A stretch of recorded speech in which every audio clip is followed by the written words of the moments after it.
ഡൽഹി മുഖ്യമന്ത്രി സ്ഥാനത്തേക്ക് സാധ്യത കൽപ്പിക്കപ്പെടുന്ന പർവേഷ് വർമ്മ ലഫ്റ്റനന്റ് ഗവർണറെ കണ്ടു. 2 MLA-മാർക്കൊപ്പമാണ് പർവേഷ് വർമ്മ ലഫ്റ്റനന്റ് ഗവർണറെ കാണാനെത്തിയത്. വൈകിട്ട് JP നദ്ദ നിയുക്ത MLA-മാരുമായി കൂടിക്കാഴ്ച നടത്തും. അർജുൻ പീതാംബരൻ ഡൽഹിയിൽ നിന്നും വിവരങ്ങൾ നൽകും. അർജുൻ, ഡൽഹി കേന്ദ്രീകരിച്ച് നടക്കുന്ന നീക്കങ്ങൾ എന്തൊക്കെയാണ്? ഇപ്പോൾ അമിത്ഷായുടെ വസതിയിൽ യോഗമുണ്ടായിരുന്നു, അത് അവസാനിച്ചിരിക്കുന്നു. മറ്റൊരു വശത്ത് ആം ആദ്മി പാർട്ടിയുടെ യോഗം ഒക്കെ നടക്കുകയും ചെയ്യുന്നുണ്ട്. എങ്ങനെയാണ് ഈ ചർച്ചകൾ പോകുന്നത്?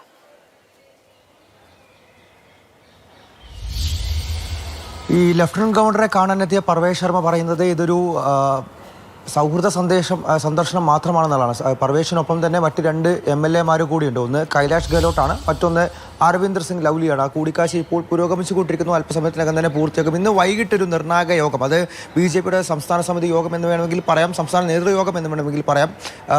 ദേശീയ അധ്യക്ഷൻ JP നദ്ദ, ഒപ്പം തന്നെ സംസ്ഥാന അധ്യക്ഷൻ വീരേന്ദ്ര സച്ദേവ, മറ്റ് നിയുക്ത MLA-മാരുമായി 48 നിയുക്ത MLA-മാരുമായി ഒരു കൂടിക്കാഴ്ച നടത്തുകയാണ്. ഈ മുഖ്യമന്ത്രിയെ ചൊല്ലിയുള്ള പേര്, മുഖ്യമന്ത്രിയുടെ പേര് എന്നുള്ള കാര്യത്തിലൊരു അന്തിമ തീരുമാനം, അതിൽ മറ്റ് നിയുക്ത MLA-മാർക്കിടയിലടക്കം ഒരു സമവായം ഉണ്ടാക്കിയെടുക്കാനും ഒരു തീരുമാനത്തിൽ എത്താൻ വേണ്ടിയിട്ട് കൂടിയാണ്, മറ്റുള്ളവരുടെ അഭിപ്രായം കൂടി അന്വേഷിക്കാൻ വേണ്ടിയിട്ടാണ് ഇന്ന് വൈകിട്ട് ഈ യോഗം വിളിക്കുന്നത്. ഇതിനോടകം തന്നെ ഒരു അന്തിമ തീരുമാനത്തിലേക്ക് നേതൃത്വം എത്തിയിട്ടുണ്ട്. അതായത് അമിത്ഷായും അതുപോലെ തന്നെ പ്രധാനമന്ത്രി നരേന്ദ്രമോദിയും ഒരു പേരിലേക്ക് എത്തിയിരിക്കുന്നു എന്നുള്ള കാര്യമാണ് നിലവിൽ ലഭിക്കുന്ന വിവരങ്ങൾ. അതിൽ ഏറ്റവും അധികം സാധ്യത കൽപ്പിക്കുന്നത് പർവേഷ് വർമ്മയ്ക്ക് തന്നെയാണ്. ഒപ്പം മറ്റു പേരുകളും കേൾക്കുന്നുണ്ട്. 2 MP-മാർ ബാൻസുരി സ്വരാജും മനോജ് തിവാരിയും അടക്കമുള്ള പേരുകളുണ്ട്. ഒപ്പം ചില MLA-മാരും നിയുക്ത MLA-മാരെ തന്നെ മുഖ്യമന്ത്രി സ്ഥാനത്തേക്ക് പരിഗണിക്കുമെന്നതാണ് സംസ്ഥാന നേതൃത്വത്തിൻ്റെ ആവശ്യം. അതിലൊക്കെ ഒരു പ്രഖ്യാപനം ഉണ്ടാകുന്നത് എന്തായാലും 3-4 ദിവസത്തിന് ശേഷമായിരിക്കും. കാരണം പ്രധാനമന്ത്രി നാളെ വിദേശ സന്ദർശനം അദ്ദേഹത്തിൻ്റെ ആരംഭിക്കുകയാണ്.